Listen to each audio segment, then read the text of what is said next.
कक्षा 12 की board exam की तैयारी कर रहे बच्चों का यस कोचिंग में स्वागत है। और ये सब्जेक्ट आपका है अंग्रेजी। तो अंग्रेजी में 3 चीज़ें चलती हैं। एक होता है प्रोज, पोएट्री, सप्लीमेंट्री। तीनों की तैयारी हम विधिवत करा रहे हैं और क्वेश्चन आंसर विद पैराग्राफ के साथ करा रहे हैं।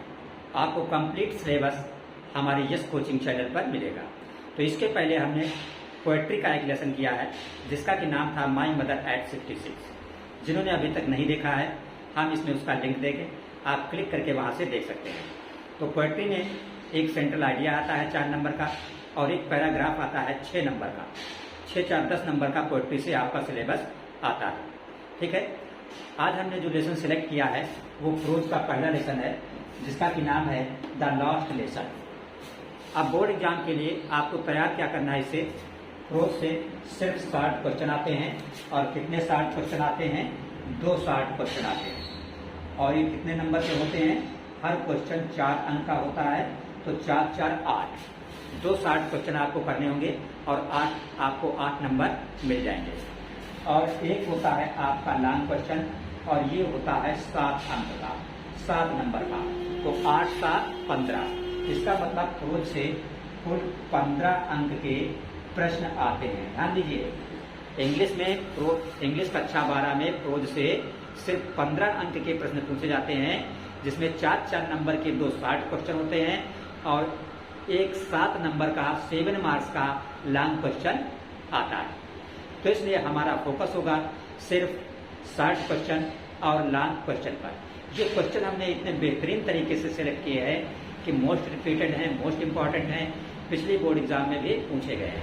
सिर्फ आप यही 6 या 7 क्वेश्चन तैयार कर लेंगे तो आप किसी भी बोर्ड का एग्जाम दे रहे हो, चाहे यूपी बोर्ड का, चाहे एमपी बोर्ड का, चाहे बिहार बोर्ड का, चाहे राजस्थान बोर्ड का, इससे बाहर कोई भी क्वेश्चन आपका नहीं आएगा।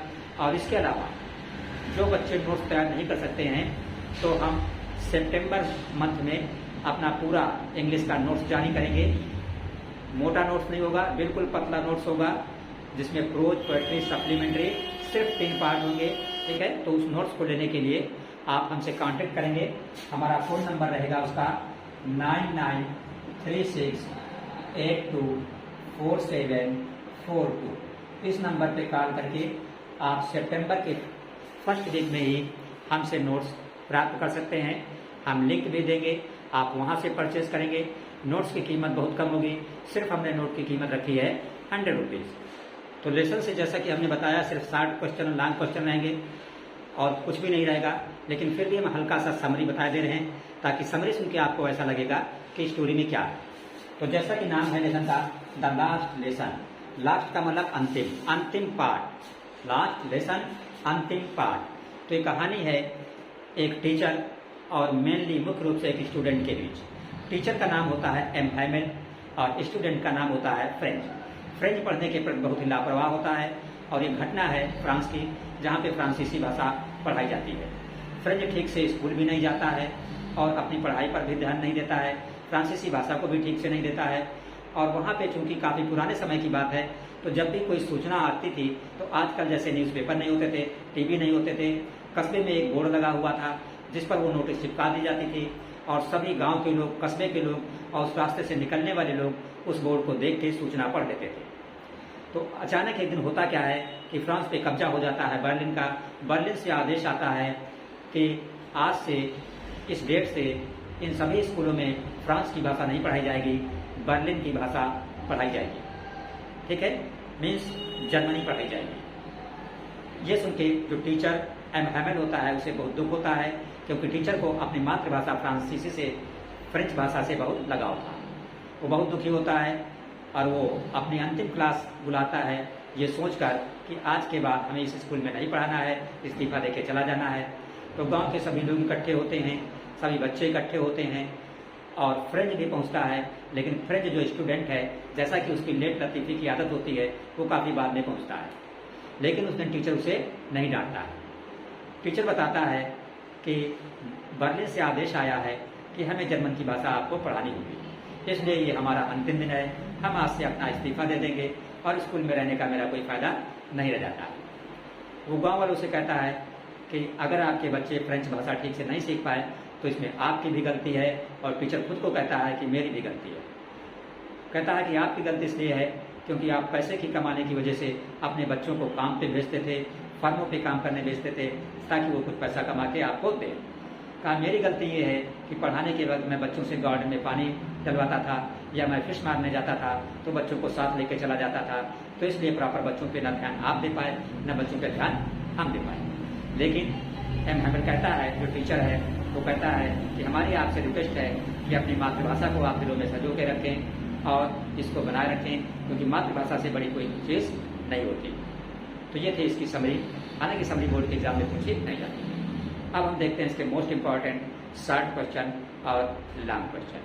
तो आपका पहला शॉर्ट क्वेश्चन है, तो पहला शॉर्ट क्वेश्चन आपका है, यहाँ पे लिखा हुआ है, आप देख रहे हैं कि हाउ डिड फ्रेंच परफॉर्म। ये जो शब्द PERFOR है, मैं परफॉर्म, तो परफॉर्म का मतलब होता है प्रदर्शन करना। व्हेन हिज टर्न, टर्न का मतलब number, came to recite, recite का मतलब होता है बोलना, लेक्चर देना। जब फ्रेंच का बोलने का नंबर आया तो उसने कैसा परफॉर्म किया, कैसा प्रदर्शन किया। ठीक है, ये कब की बात है? जब टीचर एम हैमिल ने लास्ट क्लास बुलाई थी, तो उस दिन सबको बोलना था बारी बारी और फ्रेंच को भी बोलना था। तो फ्रेंच का जब बोलने का नंबर आया तो उसका परफॉर्मेंस कैसा रहा, प्रदर्शन कैसा रहा। तो आप आंसर लिखेंगे ही बिकेम कन्फ्यूज्ड। वो जब खड़ा हुआ तो क्या था? कन्फ्यूज था। कन्फ्यूज का मतलब होता है भ्रमित होना। क्यों कन्फ्यूज था? उसे समझ में ही नहीं आ रहा था क्या बोलना है क्या नहीं बोलना है, क्योंकि वो पढ़ाई पर क्लास में ध्यान ही नहीं देता था। आगे लिखा है ही forgot the very first word, वो पहला शब्द ही भूल गया। And stood there holding his table, और अपनी टेबल पकड़े खड़ा रहा। ही वॉज वेरी असेम्ड, ये असेम्ड का मतलब होता है शर्मिंदा, वो बहुत शर्मिंदा था। But M Hamel did not scold him, लेकिन टीचर एम हैमिल ने उसे डांटा नहीं। स्कॉल्ड का मतलब होता है डांटना या फटकारना। सेकंड क्वेश्चन वो आप तैयार करेंगे कि French was able to understand everything that day. That day का मतलब उस दिन, किस दिन? जिस दिन एम हैमिल ने आखिरी क्लास बुलाई थी। तो उस दिन फ्रेंच जो था वो एबल था, एबल में समर्थ, सक्षम, अंडरस्टैंड समझने में, एवरीथिंग हर चीज, व्हाई क्यों। तो आंसर है it was his last lesson in French. French भाषा में ये उसका अंतिम लेसन था, अंतिम दिन था। ही रियलाइज्ड, रियलाइज का मतलब होता है महसूस करना। उसने महसूस किया क्या? द इम्पोर्टेंस, इम्पोर्टेंस का मतलब होता है महत्व, ऑफ हिज मदर लैंग्वेज, उसे अपनी मातृभाषा का महत्व महसूस हुआ। एंड हिज टीचर, और अपने टीचर का भी महत्व महसूस हुआ। क्यों? क्योंकि उस दिन अंतिम दिन था। अधिकतर लोग किसी चीज़ की कद्र तब करते हैं जब वो चीज़ उनसे दूर हो जाती है या दूर होती हुई दिखती है। वही हाल फ्रेंच का था। पहले उसने ध्यान नहीं दिया फ्रेंच सीखने पे, जब देखा आज अंतिम क्लास है फ्रेंच भाषा में, तब उसे एहसास हुआ। आगे लिखा है so he was able to understand everything, इसलिए आज वो प्रत्येक चीज को समझ रहा था, समझने की कोशिश कर रहा था।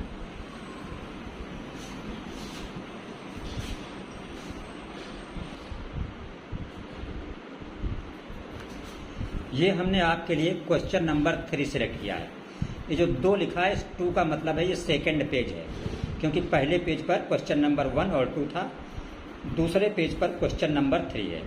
तो क्वेश्चन नंबर आपका 3 लिखा है how did M Hamel praise, ये PRAISE प्रेज, प्रेज का मतलब होता है प्रशंसा करना, तारीफ करना, the French language. M Hamel जो टीचर थे उन्होंने फ्रांसीसी भाषा का प्रेज, प्रशंसा, तारीफ कैसे की। तो आप आंसर लिखेंगे एम हैमिल सेड, एम हैमिल ने कहा French is most beautiful language in the world, कि फ्रेंच जो है संसार की सबसे खूबसूरत भाषा है। अकॉर्डिंग हिम, उनके अनुसार, किसके अनुसार? टीचर एम हैमिल के अनुसार। इट वाज क्लियरेस्ट, ये सबसे क्लियर भाषा है, एंड लॉजिकल लैंग्वेज, और लॉजिक है, इसमें तर्क है। ही वांटेड, वो चाहते थे, पीपुल ऑफ फ्रांस, कि फ्रांस के लोग नेवर फॉरगेट इट, इसे कभी ना भूलें। बच्चों ये क्वेश्चन जो हमने मेहनत करके आपके लिए तैयार किए हैं, अपने शब्दों में चेंज करके बनाया हमने। काफ़ी आसान शब्द हैं, इतने इजी वर्ड आपको किसी भी बुक में नहीं मिलेंगे। वहाँ से याद करने में भी आपको काफ़ी प्रॉब्लम क्रिएट होगी। आसान भाषा में है, कम शब्दों में है, बात आप आसान लिखिए, कम शब्दों में लिखिए, बोर्ड के एग्ज़ाम में आपको अंक पूरे मिलेंगे। इसलिए चैनल हमारा सब्सक्राइब करिए। सितंबर के फर्स्ट वीक में हमारा नोट्स खरीदिएगा, जिसकी कीमत हमने रखी है मात्र 100 रुपया, और जिसका फ़ोन नंबर हमने दिया है 9936824742। और कोई भी एग्ज़ाम आप देने जा रहे हो, चाहे यूपी बोर्ड हो, चाहे एमपी बोर्ड हो, चाहे बिहार बोर्ड हो, चाहे राजस्थान बोर्ड हो, किसी भी बोर्ड के एग्जाम आप क्लास 12 का देने जा रहे हैं, तो जो हमने मोस्ट इंपॉर्टेंट क्वेश्चन सेलेक्ट किए हैं, इससे बाहर कोई भी क्वेश्चन नहीं होगा। तो देखते हैं क्वेश्चन नंबर 4। देखिए क्वेश्चन नंबर 4 आपका है, होम डिड, होम का मतलब किसे, whom did M Hamel blame, blame का मतलब होता है आरोप लगाना, फॉर द इग्नोरेंस, इग्नोरेंस का मतलब किसी चीज़ को नज़रअंदाज करना, किसी चीज़ पर ध्यान न देना, इन स्टडीज एंड वाई, जो स्टडी पढ़ाई ठीक से नहीं हुई उसके लिए जो टीचर एम हैमल थे उन्होंने किस पर ब्लेम किया, किसका दोष बताया, किसकी कमी बताया। तो हमने समरी में बताया था कि बच्चों की पढ़ाई अच्छी तरीके से न होने का दोष टीचर एम हैमल ने बच्चों के पेरेंट्स पे दिया था, कि पेरेंट्स उनको पैसे के लालच में काम करने के लिए भेज देते थे, जिससे पढ़ाई में लॉस होता था। और टीचर ने खुद अपने आप को भी बताया कि हम भी इनसे गार्डन में पानी डलवाने लगते थे, तो उसमें भी इनका टाइम नष्ट हो जाता था। तो आप आंसर लिखेंगे कि M Hamel blamed himself, M Hamel ने हिमसेल्फ का मतलब अपने आप को भी ब्लेम किया, अपने आप पे भी दोष लगाया, क्या, एंड पेरेंट्स, और पेरेंट्स पर भी। ही ब्लेम्ड हिमसेल्फ, उन्होंने अपने आप पे इसलिए दोष लगाया, because he made the children work, क्योंकि वो भी बच्चों से काम कराते थे, इन द गार्डन, बगीचे में। ही ब्लेम्ड आल्सो पेरेंट्स, उन्होंने पेरेंट्स पे भी ब्लेम लगाया, बिकॉज पेरेंट्स वांटेड, क्योंकि पेरेंट चाहते थे कि दियर चिल्ड्रन, उनके बच्चे, डू वर्क, काम करें, ऑन फॉर्म, फॉर्म पर, एंड अर्न मनी, और पैसे कमाएं। क्वेश्चन नंबर 5 आपका है, what happened when church clock struck 12, क्या हुआ जब चर्च की घड़ी में 12 बजे। तो आंसर आप लिखेंगे, एज क्लॉक स्ट्रक 12, जैसे ही घड़ी ने 12 बजाए, Persian army came to take over, Persian सेना केम टू टेक ओवर, यानी उसने कब्जा कर लिया। M Hamel stood up, M Hamel खड़े हुए, and wanted to say something, और कुछ कहना चाहते थे, बट हिज वॉइस चॉक्ड, लेकिन उनकी आवाज़, चॉक्ड का मतलब धीमी हो गई, गले में फंस गई, क्यों, दुख की वजह से। हीरो, उन्होंने लिखा, वाइव ला फ्रांस, क्या, कि फ्रांस जो है वो अमर रहे, एंड डिसमिस्ड द स्कूल, और स्कूल को ये कहकर उन्होंने डिसमिस कर दिया, मीन्स स्कूल छोड़ दिया।